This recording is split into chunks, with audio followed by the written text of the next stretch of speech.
Hey there, seekers of spiritual, tangible results. Welcome to the no-nonsense zone, where common sense meets the spiritual. I'm Jason Parks. I'm Emma Romano, your unapologetically real spiritual guides. We don't sugarcoat, we don't dance around the woo-woo, we just deliver the raw, kick-ass truth. Join us each episode as we dive deep into the mystical, cut through the bullshit, and show you how to manifest the tangible results you've been craving for. No fluff, no filters, just two mentors on a mission to elevate your mind, body and soul. Get ready to transform your life like never before. This is Soul Aligned Results, where spirituality meets the real world. Welcome, welcome, welcome everybody. This is Soul Aligned Results. Hello, it's Emma, and this is the amazing Jason Parks. Hello. Guys, we got a good one for you today. So first off, before we get into it, jump onto our website, soulalignedresults.com, and have a look there. We've got some really cool stuff for you guys, like really, really cool stuff. Have a look in the workshop part and look in the retreat part. I think you're going to love it. And even if you don't, you'll definitely get something out of it. I just invite you to have a look at that. So soulalignedresults.com. Today we're talking about frequency bandwidths and understanding frequencies. I think this is a massive one because everything, when you understand that everything is run off a frequency, you are going to win at life, let me tell you. Yeah. It's 100%. Jason, go for it. Huge point. Yep. Thanks, Emma. So we want to talk about the bandwidth issue because when people start to look at energy and particularly things like manifestation and subjects like that, they look at energy in very broad terms. They have this idea that energy is just positive or it's negative, and that's all I need to worry about. But it's a lot more sophisticated than that. Mm-hmm. And so one of the things that's probably most important is one of the tools that we wanted to give you to work with is to understand how bandwidths work. So what a bandwidth is, first of all, if we say energy, the universe is made of energy. So we've pretty much established that. Everybody's pretty happy with that idea. After that, we say, well, energy. That's just also want to say is that's not woo-woo. That's science. That's science. Yeah. That is science. It has been proven scientifically that everything is energy. Like everything holds its own energy as well. Yeah. All molecules are made up of atoms and atoms. Yeah. So even a piece of plastic has its own energy. Yeah, exactly right. And its own frequency within a certain range. Mm-hmm. So because it's made out of energy, energy is always in movement. And because it's always moving, the word for that is vibration. It's always vibrating. Now, vibration is happening at different frequencies. So it's faster or slower. The higher a vibration, the faster it is vibrating. And therefore, from a manifestation point of view, the faster in which it can manifest. So the more negative, the slower it is, and therefore it is harder for things to manifest within that range. One of the things about this, when we start to look at bandwidth, because this made a massive shift for me when I understood about bandwidth, started to observe it, because there's 5 things within a bandwidth that is so accurate from a manifestation point of view that you can pretty much use it as a diagnostic tool. You can turn around and say, okay, how am I going? How is my life going? Well, that's easy. There's 5 things that are going to show you exactly, frequency-wise, how you're going. So the first one is knowledge. So there is knowledge that's available to you at certain frequencies that's not available to you at others. Mm-hmm. So one of the things, and I say this because you've seen me do this, Emma, and it's a weird thing when you get your head around it, but because knowledge exists at certain frequencies and not at others, sometimes we will move through those frequencies very quickly. So I might be talking to you about something, and then it'll trigger a memory of something that's connected to it. So I might be talking about a concept, and then suddenly I remember how I experienced that in childhood, and then that reminded me that there was this thing that I didn't like, and there's a trauma there. What will happen is that I'll actually start to lower in frequency. if that happens quickly and I'm not aware of it, I'll lose the rest of my sentence. Mm-hmm. So I'll be starting to talk to you about something, and then suddenly it all just goes away. And we all do that. We start talking, and we just go, "Oh, I don't remember what I was talking about." Mm-hmm. That Yep. just means that you've lowered your frequency. Yeah.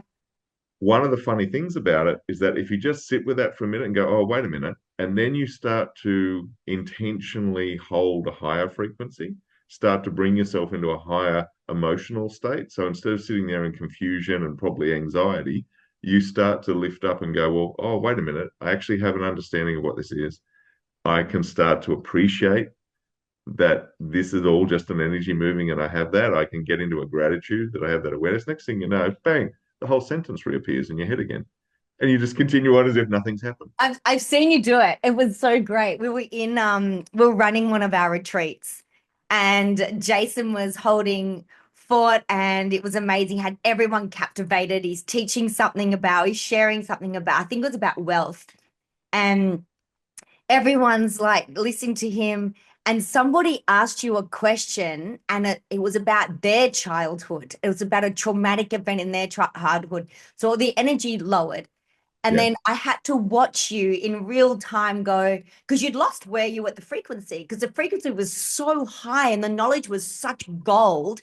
And because the frequency was lowered down, there was a different bandwidth of knowledge available to you at that moment. And I had to watch you in real time. It was so great to watch it. You just went within, you close your eyes, you went within, you raised your frequency, you went right and back. And then you carried on with your conversation. And it took like just a second or something. But because I knew no one else knew what you were doing, but because I knew what you were doing, it was so beautiful to see that. Yeah. It's a funny thing, isn't it? It's a Yeah, it's weird so thing. great. Yeah. Yeah. But information, that whole thing about how information exists. Like, so think about it like an egg. So if you imagine an egg, when you're meeting it, or say, well, this is great for podcasting, but I'm holding a ball, right? So, but you'll see it on Yeah, YouTube. describe the ball. Right. So I've got a ball. Now, when we come into new ideas, we come up from a lower frequency. Hmm. It's very rare that we go down. So that usually takes an amount of time because we all have so much ancestral trauma that there's Hmm. pretty much nothing lower that is a surprise to us. So that we can think of anything awful and we can go, oh, yeah, I get that. It doesn't matter what it is. We're just sort of like, oh, yeah, I can understand why that's bad. We understand it because we've just got countless generations of trauma that so many people have gone through it. So it's not a surprise. But Hmm. when we come into new ideas, we tend to be going up in frequency. So when we hit the bottom of that ball or that egg of information, then what happens is the very bottom, we get the lowest frequency of it. Now, the lowest frequency of it presents as a question, as a problem. That's what it is. So we think about, oh, I'm getting all these problems. No, you're not. You're getting what you asked for, but you've just hit it at the lowest frequency. You have to keep lifting the frequency upon that particular thing before you can unlock what happens. So for most of us, we get a problem, and then the next frequency up is really, or the next range of frequency up is really the answer. And we go, okay, here's the answer. So we're happy with that. And then we tend to leave it. But if we can keep lifting the frequency on it, we start to extrapolate. We start to pull out these bigger and bigger and bigger pictures of creation. And it goes from being a problem right up into massive opportunities, massive opportunities. So that is dependent only on what frequencies you can hold. And that's dependent upon your character that you develop by the decisions that you make and the actions you take. And so, yeah, I think I really feel our vibration depends on our ability to respond to things. absolutely. I, Yeah, I I really feel that's where I find with myself that I've really got to look in. How am I responding to things? Because I don't know, like your kids will give you the shits, right? But how are yeah, you responding to it? Are you going into self-pity about it? Then you're messing it up. But if you just look at it and go, oh, that's what that is, and I get to respond to it instead of reacting to it. It's the ability to respond, I feel will put you into the greatest frequency of all. Absolutely. I And think that's the real key to it. the choosing of response Yes, is and you can so still feel important. miserable and angry, but how you respond is different to how you're actually feeling around it. Because say somebody says something hurtful to you and you're hurting inside, but if I go, "Oh, you're mean to me," I'm now playing the victim and Yeah. I now need rescuing. So it's a very low frequency. If I just sit with it and go, "That's an interesting point of view," and I Yeah. just leave it like that, I'm not making them wrong. I'm not making me wrong. I'm not making them right. I'm not making me right. I'm not making anything right or wrong. It just is what it is. That's a whole different bandwidth of in frequency of acceptance and knowledge there. Yeah. It's massive, that one. I have a process for it that I Mm. use Do you want to because share it? I used to fall into it so many times. So I had to Yeah. build myself a toolkit to get out. Yeah. So it's just simply if somebody says to me, so Emma, if you say to me, Jason, you did this, blah, blah, blah, whatever it is. Okay. The, Jason, you farted out loud. It was horrible. okay. So That's I the just made first it up. question I have to ask, right, is did I? Right? No, he Because didn't. self-responsibility is really important Yeah, it's true. because you got no power without it. If Mm. you take responsibility for something, you may not have the blame for it, but you have the responsibility. So someone can turn around, like say for example, I'm reading some old novels at the moment, and there's a lot of this stuff of intergenerational drama where somebody had a fortune, their family had a fortune, and then like their grandfather or their great grandfather drank and gambled it all away, and now generations later, all in poverty. So the thing about that, like for all of us, we all have our own version of that. So we don't necessarily have the blame for how we got into a circumstance, but we have the responsibility for dealing with it when we're there. Because if we don't take that responsibility, we're actually waiting for someone to come along and rescue us. Yep. We give And away it's all of never our going to power. happen. It never happens. No, never It's never, ever. and I tell you why it's not ever going to happen because when we're in that frequency of victim mentality, you are not in the frequency of getting shit done. That's exactly right. You're in a different frequency. So if I sit here and wait for someone to rescue me, I will be doing that until the day I die. Yeah, that's exactly right. Never gonna, and I might get a little bit, but it'll go a little Yeah, bit. And what'll happen is whatever I'm given, I will throw it away. I'll spend it quickly or what, because I'm in a victim mentality. I'm in agreement to, I'm just going to be a victim and yeah, I always have to be rescued. So therefore, if I always have to be rescued, I have to create the problem of I always need rescuing. So there always have to be a problem. yeah, absolutely. And that's the frequency. Yeah. Yeah. So, yeah, absolutely. So we've got to get ourselves back into our own power. We've got Yes. to get into cause and not in effect. Mm. So, first question is, did I Did do it? I? Because Did I I might have fart out inadvertently done it. loud? Yeah, that's right. Did I? Right. Now, if I'm clear that I haven't, then I need to ask the second question, which is probably the most important question, which is what am I doing that makes that appear real? Mm, that's big. That's a very powerful question because it gets us into the correspondence principle, doesn't it? It's I'm going to write that down. What are we doing that makes it appear real? appear real. Yeah. Because someone might turn around and say, "Oh, you know, you're being awful, and you've said this and you've said that," and I might turn around and go, "Whoa, I got no memory of that whatsoever. I Mm, don't understand." But what am I doing that's doing that? So I remember one time when I was doing support work, I had to kick a guy out, and I knew this guy very well. Had to kick him out because he was breaching the laws of the rules of people living there and visitors and so forth. And that was my job. So I kicked him out. Anyway, this day, he said, usually when you kick these guys out, they just call you a list of body parts and then move on. Right. And then they call you a list of body parts. uh, that's it. But you're sort of used to it. And then this day, he, he turned around and he said, Jason, you up yourself, bastard, blah, blah, blah. And I went, oh, that's really articulate for this guy. that's a level of thought beyond what I thought he was capable of. And I Mhm. thought, oh, I've got to sit with that for a minute. And I thought, oh, wait a minute. I'm coming to this job like deliberately every day. I'm here for valued service. And it's like, this is how this guy's interpreting it. And I'm thinking, oh, that's really weird. So what I did was I had a look at what I was doing and I went down. There was a secondhand shop down the road. I went down, I bought myself a few work shirts, but they were a bit distressed. So they were just a bit worn. They were still good. You could wear them for work, but they looked like they weren't crash hot. So I started wearing those. I shaved every second day because that's before I had a beard. So I shaved every second day. So I always had a little bit, I looked a little bit rough and I swore more. And the level of rapport went up hugely with all the people I was working with. And I realized because the people in that environment, they're used to being on the wrong side of a desk.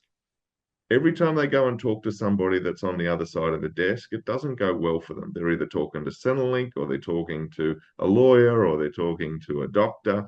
So there's always something shit on the other side of the desk.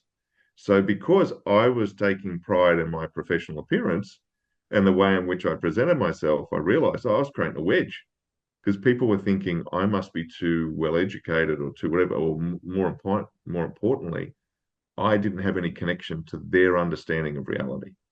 I was just one of these people that tell them this is how life is and you've got to deal with it, and they don't have the tools. So I smoothed it out, and now I had better rapport, which meant that people would listen to me so they could help them, help support them. Yeah, that's brilliant. Right. So but that's that question, like, what am I doing that makes this appear real? I Mhm. may not be doing it, but if everybody thinks it is, what then? That's a super Yeah. powerful question. God, changed so many things for me. And it gets you completely out of victim mentality because you can't turn around and go, oh, no, I'm not. I didn't do that. It's all unfair. It's not Mm. unfair. I'm doing it, or I'm making it look like I'm doing it by something else that I'm not aware of. I don't give Ah, up control in any of those situations. mm, So, yeah. So, um, so with it, like, I suppose we bring it back to those five things, those diagnostic tools. So when we have a look at knowledge that comes in, knowledge is held at certain frequencies. And when I'm in alignment with those frequencies, I get to understand more. So mm, this is an important part of learning. If you're trying to learn something, you need to develop, and if you can't develop a gratitude for it, you need to develop an appreciation. I remember when I was at school, one of the reasons why I sucked at school is because I hated it. I couldn't appreciate it. I didn't like it. I was just being bullied all the time. I absolutely hated the experience of being at school, which mm, meant I couldn't hold on to information because my brain's like, why do we don't want to remember awful shit. We're compelled to when it's trauma level, but otherwise we just don't think about it. mhm. So we have to develop an appreciation. So from there, when you get that access to knowledge, the second thing that's going to come in that's going to change for you is manifestation. And this one, I'm going to keep this concise because this is like a whole subject itself, right? But manifestation is a number of things when it comes to frequency. So it's not only what turns up, it's the speed at which it turns up and the quality of it when it turns up, the experience around it. Did it come to you? Like, if it's a high frequency, right, then we expect that it manifests quite quickly. We expect that it is at least as good as what you wanted. We expect that it comes to you with kindness, ease, and grace.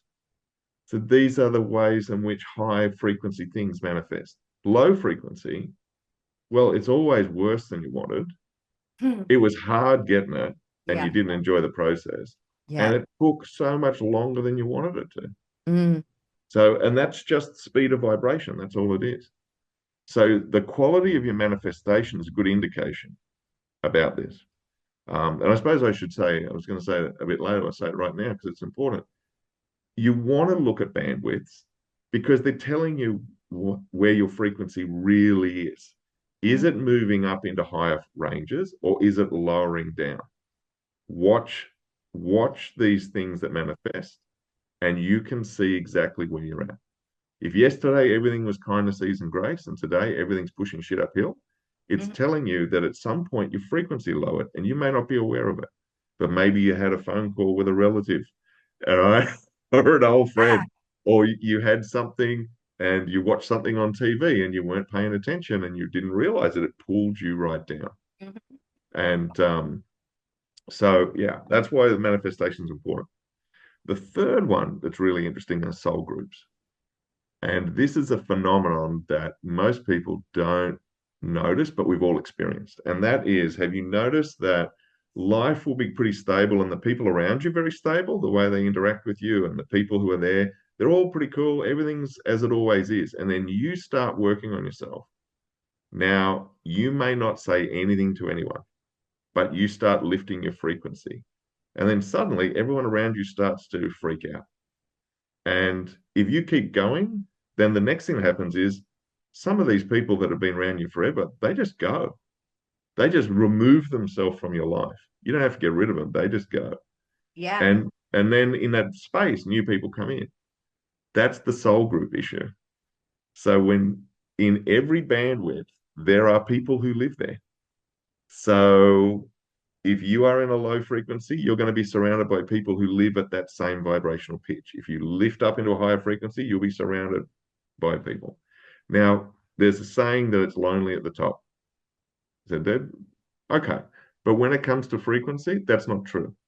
There are lots of people that you know at this level, at a lower level, and there's lots of people that you're yet to know at a higher level. It's lonely in the middle. It's the bit where you're going from where you've been to where you're going to. That's the lonely bit because people drop away first before new people come in generally. Yeah, and I want to give a warning out about this. So, I've been doing this work since 2014. That's when I was, diagnosed with all kinds of stuff. And I went into this massive self-healing. And then I healed myself of chronic diseases, and so did Jason. And that's what got us into this kind of work. And it still hurts. It still hurts your feelings when these people go because we have an attachment to that comfort, Yeah. but let them go. Loosen and let go. Like literally, but you will get over it. I'm telling everybody, you will get over it, I promise you. And at the time, you may not know why it's working for you. But if you have this thing in your head and this trust and this faith that everything is always working out for me in the frequency and the bandwidth I'm in, right? That's important Yeah. because you've got to be in a high frequency for it to working out for you. So if people start disappearing out of your life, loosen and let go. You can have your cry, you can feel sad, that's okay, but they are not your people anymore, Yeah. right? Until they choose to step up in the bandwidth. And this is where you have to decide to be the leader and not the follower. So what's happened with me is I lost a lot of people in my life, but a lot of them have come back as well. It's like a season. So my oldest friends from 12 and 10 and 8 years old, um, they came out of my because they didn't know who I was when I was lifting myself and healing myself. They didn't get it. They didn't understand who I was. And it was too far-fetched for them that I could heal myself Yeah. because it was the law of correspondence. It was showing them that, well, what if I took responsibility for me? And it was too out of their comfort zone to take responsibility for themselves. So they left me. I just kept going. I didn't lower my frequency to keep on their bandwidth. Me and my family were too important. So I kept going. Well, they came back because I was still watching in the behind the curtain. I was still watching off stage left. They were still watching behind there. And they came back and some of them are where I am, some of them aren't, and that's okay because I have no expectation, but I still really enjoy their company and there's a place for them. So when these people are leaving, it may not be forever, but it is just for right now. And you're allowed to feel sad about it, but no, it's always working out for you. Yeah. Everything is always working out for you. You may not, you don't need to understand it right now, but you will get it. I promise you. And it's really important what you said there, that like you don't make it wrong. If Yeah. people, because in spiritual practice, we see this all the time where somebody's going, I'm becoming a spiritual person, and then next thing you know, everyone around them leaves them. And, sometimes there's a reason for that is because it's like, no, no, no, right? I Yeah. just Being don't. spiritual does not mean you are better than. Exactly. It So just means you're on a different path than somebody else, but you're not better than. And I think that's the spiritual trap. It's like, oh, my frequency is too high. No, you're just on a different frequency. There's no hierarchy of betterness for it. It's just a different way of doing life. exactly right. And it's not a blame. There's no place for blame. There's no No, place for right and wrong about it. It's just exactly. It just is. Yes. yeah. So it's a huge one. The soul groups thing, if you ever wonder why that is, that's why. It's vibration as you change in bandwidth. Because like I said, these points that we're talking about, they are so stable in every bandwidth that they're like a diagnostic tool. You can Yes. look at it and you can say, because that's the thing, it's like one of the things that we've all done is we've decided to better ourselves and then nothing changes. And we don't understand why people can't see how much we've changed. Yeah. And it's like, well, it's because you only changed in your head. You haven't actually changed at all. Yeah. So nothing is happening that's moving that frequency. Otherwise, you would see all these things starting to move around you. Also, So I'm going to drop in a little bombshell here. People only can see you at the frequency that they're sitting at. absolutely. So no Yeah. matter how much you've grown and how much you've changed, someone else may not see that if they're still in a low frequency. They can only see through the eyes of that frequency. That's the thing where you bump into people and they say, "Oh my God, you haven't changed a bit." Yes. And you're like, are you kidding me? Yeah. It's like last time you saw me, I was 8, and now I'm like 40 something. So Yeah, yeah, exactly. Yeah. yeah, I didn't have a beard when I was 8. So, that's the thing. Yeah. That we look at a picture and we look at a mask and we think that that's the world. Mm. So fascinating. So yeah, soul groups. That's an interesting phenomenon. The other thing with it as well. Oh, the other thing about that is you want to get rid of negative influences in your life. You lift your frequency and hold it at a consistent level. They will leave. Hmm. You don't have to necessarily You don't have boot to do a them. thing. Yeah, Yeah, that's they'll right. they'll run screaming. So the fourth one is the karmic processes. Now this one's a little bit more complicated, and I'll just talk about it briefly because we don't really have a lot of control over this. Hmm. Karmic processes are when we come in as a soul, like the soul contract comes together. What happens is there are a number of lessons that the spirit wants to experience. The soul wants to create a lot of experiences throughout life, but the spirit wants to deal with some very big issues. And those big issues are the karmic processes. Karma is, I mean, that's an episode in itself, but karma is basically the consequences of decisions that are made, whether they are conscious or unconscious. Mm. And particularly when they're unconscious, that's what we tend to refer to as karma, because they have to come back around again for us to observe. If the spirit cannot observe its creations, it will just add mass to it, throw it out, bring it back in on the timeline, and hit it again with more mass in a different way. But it'll keep going until it gets what it wants, which is to experience that lesson. Hmm. So, karmic processes, depending on your frequency range, what lessons are available. And the way in which you go through them is different. So, you can be in a really shitty relationship for a decade to learn lessons about self-worth and boundaries and acceptance of love. You could do that. At a higher frequency, you can sit down and watch a movie, and in an hour and a half, you've learned everything you need to know about it. Yeah. You've done the karmic process. So often we look at it and we think, we don't realize the value of that. People often take it as a badge of honor that they've dragged themselves through the mud. It's like you're just a slow learner. Yeah. If I was a very slow learner, people. Me too. and You we're know, all in so slow. I failed year 8 twice. Like, I guess that's slow. But that's it. And because we just kept remanifesting the same thing, didn't we? Day after day. But That's a all it lot was. of it was still a lot of fun, though. I've got to admit, I had a really fun life, but I learned some big lessons. But I still had fun. Good. The so the last one are problems and opportunities. And that's probably the big one as a diagnostic tool. The quality of your problems are really dictating the bandwidth that you're sitting in at the moment. Yeah. And like we said about that ball, where at the bottom of the range you hit it as a problem, and then as you go up through, it becomes bigger and bigger opportunities. A solution to a problem is always an opportunity. It is literally the same thing. It is looking at the ball and saying, okay, which bit's a problem? All of it. Which bit's the answer? All of it.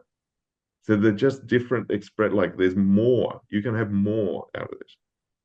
So with this, like we said before, the diagnostic tool aspect of understanding bandwidths, if you understand that at each frequency that you're the range that you're sitting, because we will move within a range, like notes in a scale of music or colors in a rainbow. They're ranges, they're bandwidths. So what happens is we will sit within a certain range. As we get to a certain point, up or down, we add mass. If we have enough mass, we will actually move into the next bandwidth up or the next bandwidth down. And sometimes we can have profound breakthroughs and we'll jump multiple bandwidths at the same time. So most people around us are within a few ranges. It's Mm. not just this range. You said what is really in harmony with you is just in this range. But you're still able to see a few ranges up and a few ranges down. And if you couldn't, you wouldn't be able to aspire properly. You wouldn't be able to learn properly. You have to be able to see that there's consequences beyond where you are, down, and beyond where you are, up. And that's a huge gift. That's a huge gift to work with. So in your own practice, if you take nothing else away from today, in your own practice, you have an accurate diagnostic tool about how well it's doing. It is the tangible results of your reality. There's a reason why we call our business together soul aligned results, because it is only the results that you can use to accurately track what is happening. And just because the results are not necessarily what meeting your expectation, it doesn't mean you're not going in the right direction. Little things grow into bigger things. That's perpetual increase. So with that, yeah, I hope that's helpful for people. Well, I think the next episode needs to be on consistency and compounding.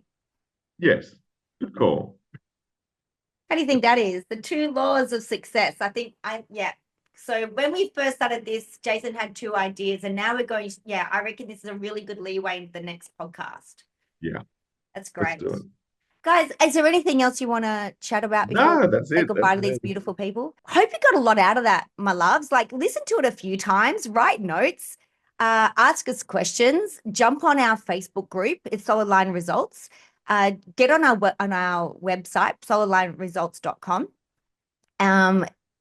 Contact us. Don't contact Jason, private message. He won't answer. Always contact me. I'm the Facebook person. He's not. But we want to hear from you. We really want to hear from you. We want to get to know you. We want you to get to know us. We've always got things happening that are live that you can work more closely with us. Thank you so much for listening. We love you all and have an amazing, amazing day. Bye.